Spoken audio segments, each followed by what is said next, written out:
Commencez gratuitement dès maintenant sur infomaniac.com/K-Drive. La vaccination a débuté en Haute-Marne hier. Nous ferons le point avec Damien Réal de l'ARS Haute-Marne.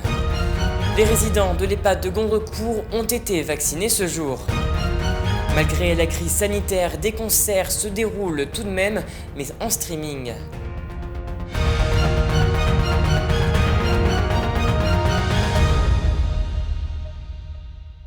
Bonsoir à tous, bienvenue dans votre journal week-end du samedi 9 janvier 2021 et commençons cette édition avec un sujet dont tout le monde parle, la vaccination.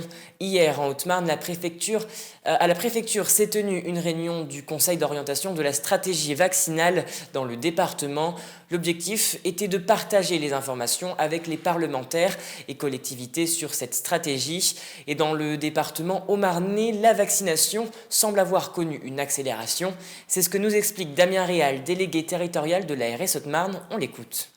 Les 21 EHPAD du département ont reçu ou vont recevoir mardi ou plus tard les doses de vaccins pour leur permettre de commencer à vacciner les résidents et les personnels. Alors, c'est 823 personnes qui vont ainsi être 823 personnes, donc des résidents d'EHPAD et des salariés qui travaillent au sein de ces EHPAD, des salariés de plus de 50 ans ou qui ont des problèmes de santé à risque, qui vont ainsi être vaccinés contre le Covid-19 dans les tout prochains jours. C'est 2200 personnes qui pourraient être vaccinées, c'est-à-dire des résidents d'EHPAD et des salariés de plus de 50 ans ou qui ont un problème de santé.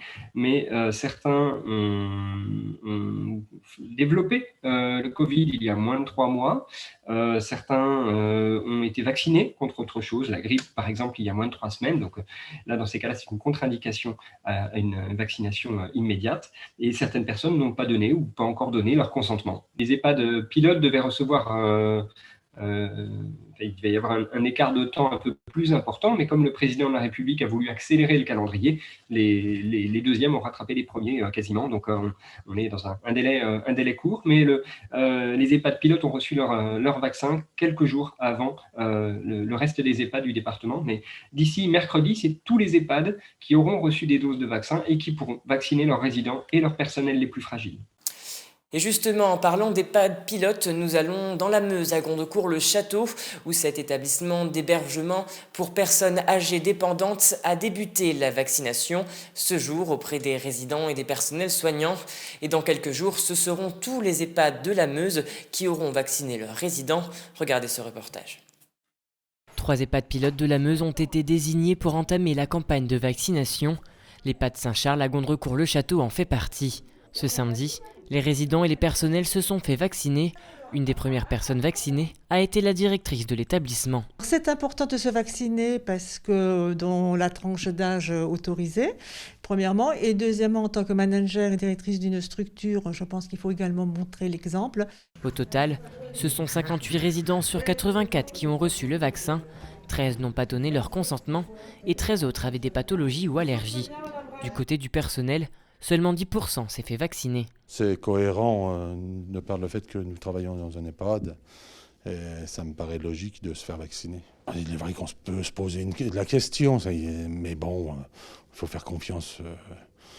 Faut faire confiance et puis se lancer. Et puis voilà, il faut vraiment qu'on en sorte. C'est pas douloureux.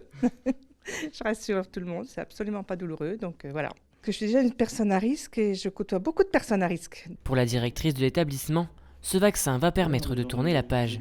Alors les résidents, oui, ils attendent ce vaccin avec impatience parce qu'ils souhaitent sortir, ils souhaitent que toutes les mesures de confinement soient levées, ils souhaitent retrouver une vie sociale normale comme au mois de février l'année dernière.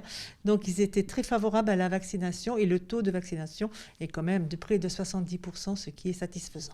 Pour cette semaine, plus de 600 personnes ont été vaccinées en Meuse. Il y aura une deuxième possibilité pour ceux qui changent d'avis ou qui souhaitent se faire vacciner, pour lesquels c'était encore en cours de discussion très très vite, puisque lors de la livraison des doses suivantes pour la deuxième injection, il y aura une livraison pour les premières injections de ces personnes.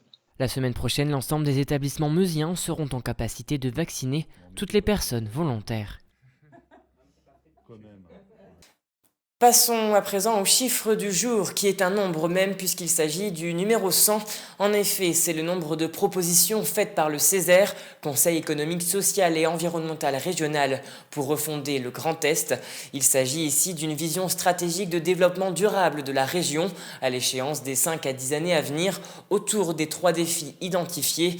Repenser les modèles de production et de consommation, réorganiser le vivre ensemble et enfin réinventer les gouvernances et les pratiques démocratiques. Les élus ont donc mis en avant 100 propositions. De la culture, à présent, ce soir à l'Orange Bleu à Vitry-le-François se tiendra un concert mais sans public. En effet, la situation sanitaire ne permet pas à ces établissements de recevoir du public. C'est pourquoi, depuis quelques mois, le service culturel Bord de Seine propose des concerts 2.0. Regardez ce reportage réalisé par Nicolas Fontaine, Lisa Lamorlette et Manon de Fontis. Depuis le mois de mai, malgré la crise sanitaire, le service culturel Vitry à Bord de Seine essaie tant bien que mal de faire vivre la culture. Bien que ces établissements ne puissent plus accueillir de public, et ce jusqu'à la fin du mois, les résidences d'artistes peuvent se faire, ce qui permet de ne pas oublier la culture. C'est vrai que l'activité est complètement chamboulée, donc on est depuis des mois et des mois maintenant dans des perspectives de report, de dates, annulation, report, reprogrammation, et ça se poursuit effectivement de semaine en semaine. Donc voilà, donc les enjeux sont là aujourd'hui.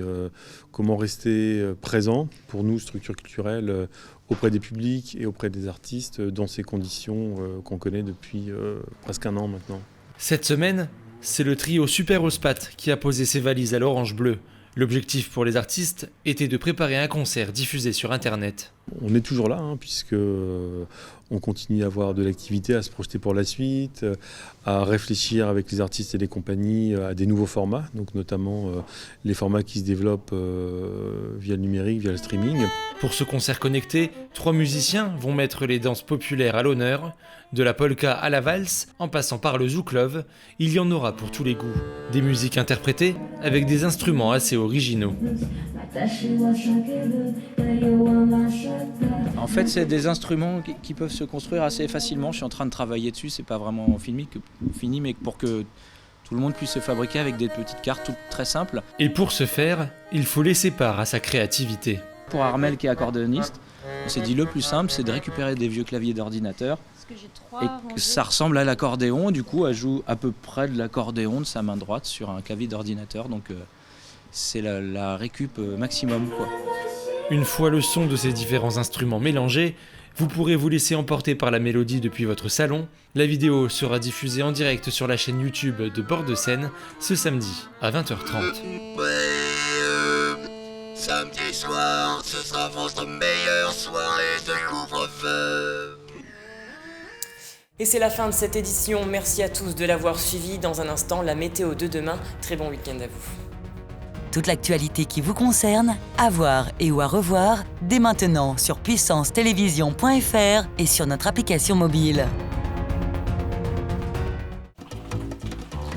Commencez gratuitement dès maintenant sur infomaniac.com/K-Drive.